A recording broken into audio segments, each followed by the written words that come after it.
Early stoppage. That's an early stoppage. What's up, guys? Welcome back to Pound for Pound House. So, you just saw Josh Emmett knocked Bryce Mitchell into a whole different dimension. In fact, he just launched him into a whole different stratosphere. Which sucks. I feel bad for Bryce. But this is the name of the game, man. This is what happens. Especially when you take a fight on such short notice.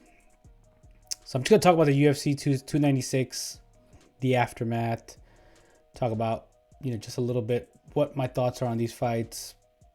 Break it down maybe a little bit. Not too much. So starting off with the fight that I just showed you. Josh Emmett, Bryce Mitchell.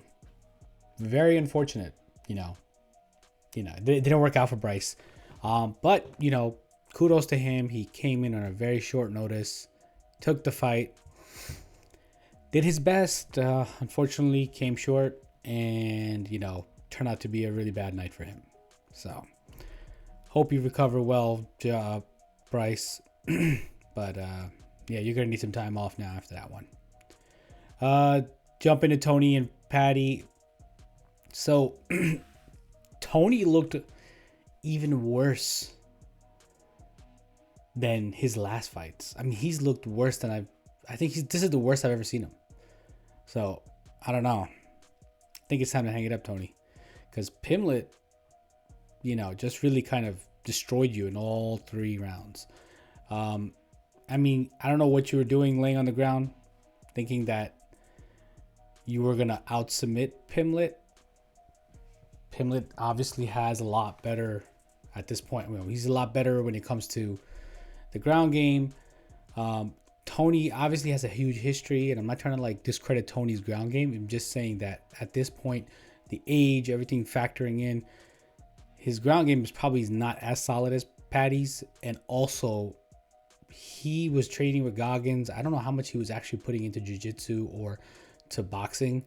So, he probably wasn't going to do too well if he didn't train any of those, which he didn't. But, Patty dominated him. So, kudos to Patty. I was going for Tony just because he's an OG.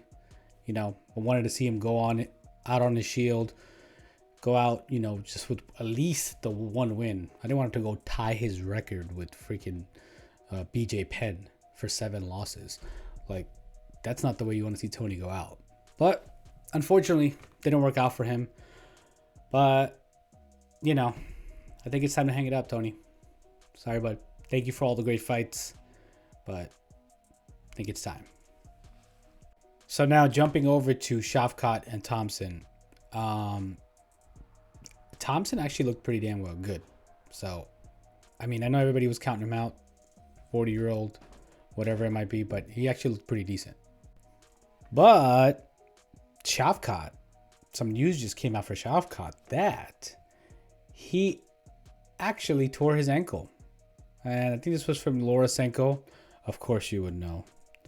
But yeah, I mean, she reported that he tore his ankle and he didn't want to pull out of the fight. So kudos to him. I mean, he still was obviously phenomenal. And, he's obviously a contender now, a title contender, and he might even have a stronger claim than Bilal, which I'll talk about in another video. This fight was pretty good though. I mean, it was a pretty competitive. I personally enjoyed it.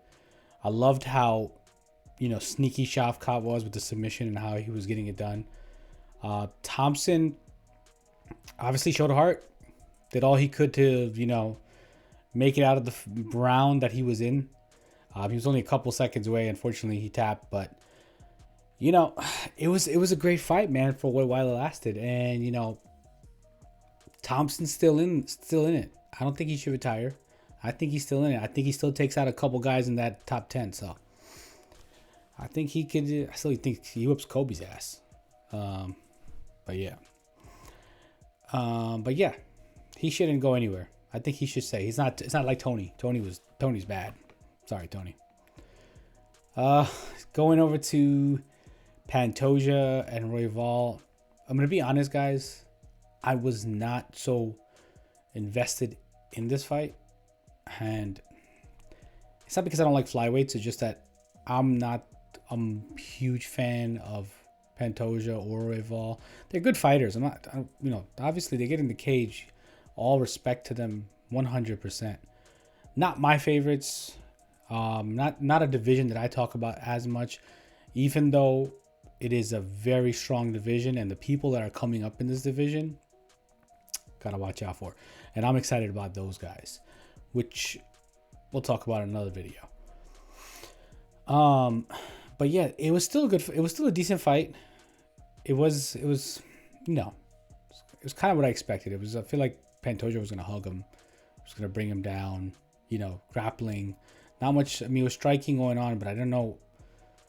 Like, the striking was just weird. It was all over the place. I think Royval was slipping a lot. I think Joe Rogan kept mentioning that in the commentary, that he was looking like he was like buckling or wobbling, which happened to Kobe in the fight as well too. But I don't know.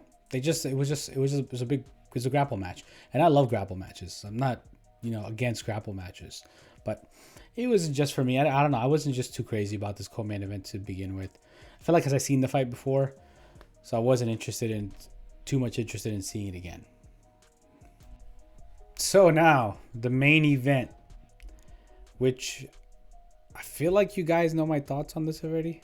I already put this on another video, which I'll link down below. And this was a snooze fest. Simple. Sleepy time. That was all it was. Kobe sucks, unfortunately.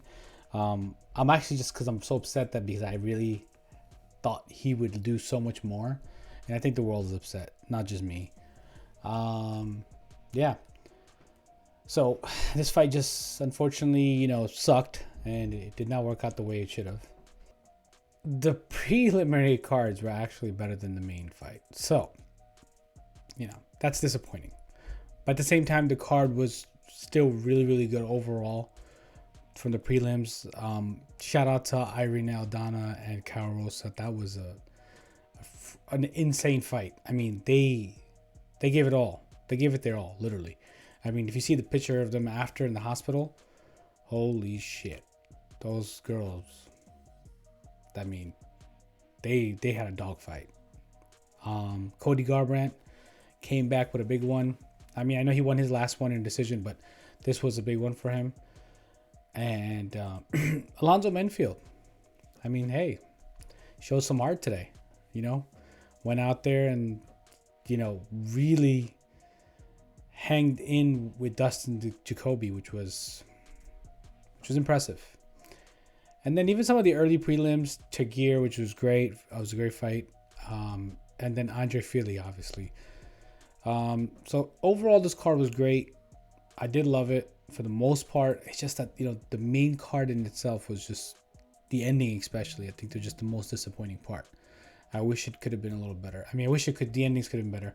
Because, like I said, with Leon and then obviously the Pantoja fight was okay, I guess. But, yeah. That's my thought on this whole card, honestly. But I honestly think this had the potential to be the best card. It just didn't work out to be that way. But hey, let me know what you guys think. Let me know your thoughts on all of these fights. Who do you think the best fight? Who do you think had the best fight? Yeah. I'll see you guys in the next one. Hey guys, thanks for watching. Please don't forget to like this video. Also, if you're enjoying the content, please consider subscribing, and don't forget to hit the bell icon so you can see all the new videos I upload.